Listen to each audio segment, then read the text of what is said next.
In our history books, when public schools used to teach history, Warren G. Harding was sort of laughed at a lot bit. Oh, he had all these different affairs with different people, and he was just sort of like passerby.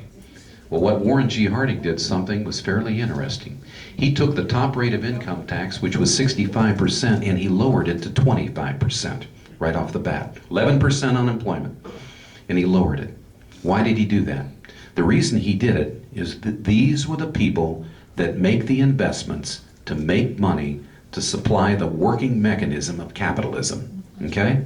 Within 2 years after he did this, that 11% went to 2%. We didn't do it, we had no stimulus, we had no TARP funding. As we say in West Virginia, we had no nothing. But it went from 11% to 2%. And then he died.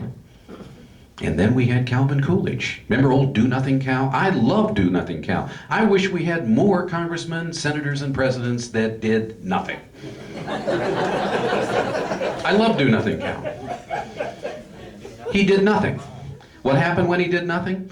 We had the greatest industrial buildup in the history of our country. And what was that called? The Roaring Twenties. And we were off and running, weren't we?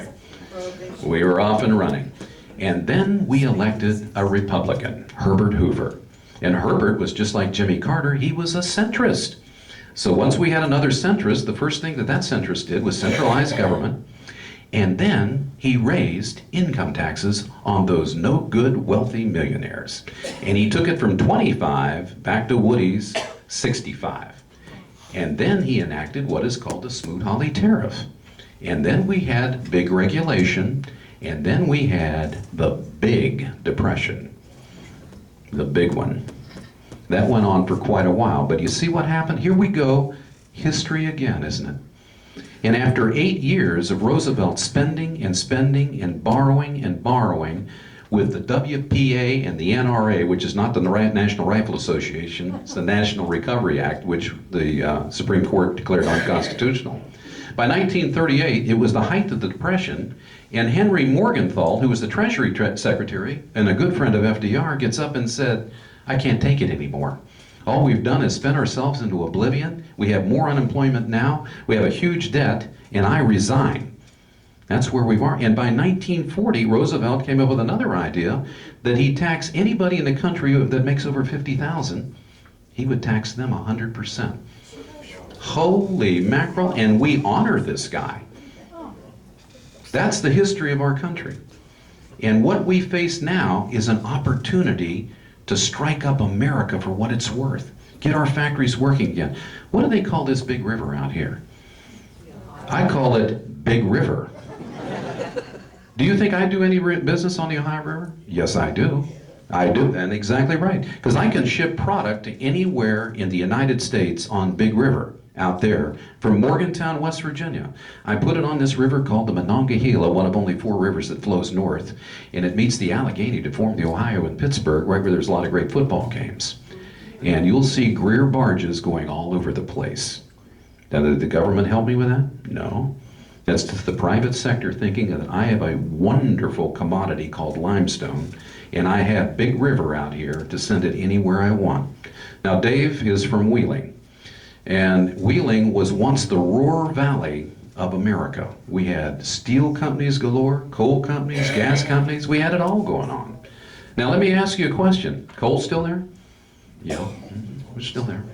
Big River still there? Yeah, it's still there. Gas still there? Yeah, it's still there. Well, what's changed? I'll tell you what's changed. No, Congressman Mullihan's out. That's what's changed. That's what's changed. Now, why is that significant? Why is that significant? Does that mean anything? We all know you're constitutionalists, aren't you? And the 28 properties of Constitution, what we think of the Constitution's basic rights, one of them says, and I can't remember which one, but one of them says that there is no order whatsoever for a career politician. And it says, I want a politician to serve a very short time. Look in West Virginia.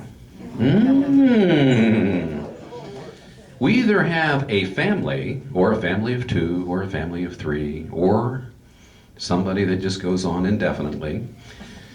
But we are ranked about last in everything, and we have more natural resources in the state of West Virginia than any state in America with the exception of two. And since Obama's destroyed Louisiana, we might be next to the top. We're pretty good, but you wouldn't know it. Now, this is a great sand area. This is a great gas area. Charleston's a great chemical area, and Morgantown and Fairmont are coal areas. And you can go around the state of West Virginia, you can find different areas for different natural resources. And all of them are still there. Big River's still out here. I haven't forgotten about Big River at all. They're all still here.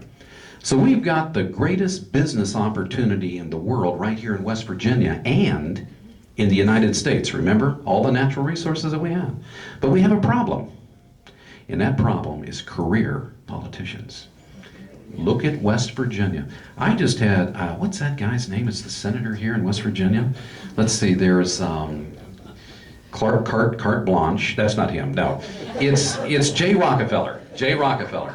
Jay Rockefeller. And he just brought to Charleston yesterday Dr. Cho, or Dr. Chow, or Dr. Chow Ming. I don't know what his name is. But I know I'm not politically correct.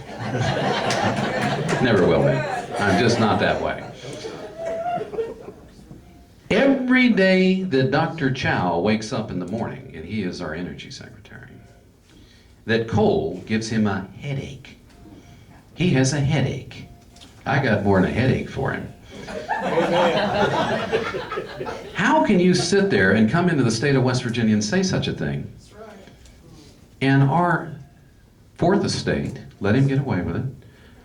Where's Joe Manchin? Oh, he's in Denver. He left. But I have to give old Jay Rockefeller credit. He sat right there. He's the guy that was going to turn surface mining into marble quartz.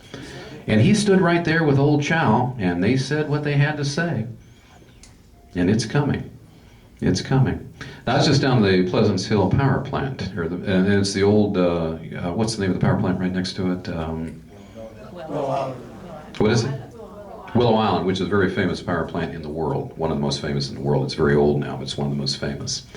But when you sit there and look at all the natural resources that we have and all the ability that we have to get the job done, and these career families and career politicians that hold this strength over all of us, by God, they're good people, aren't they? I'd fire every one of them. Amen. You have this big, big power plant.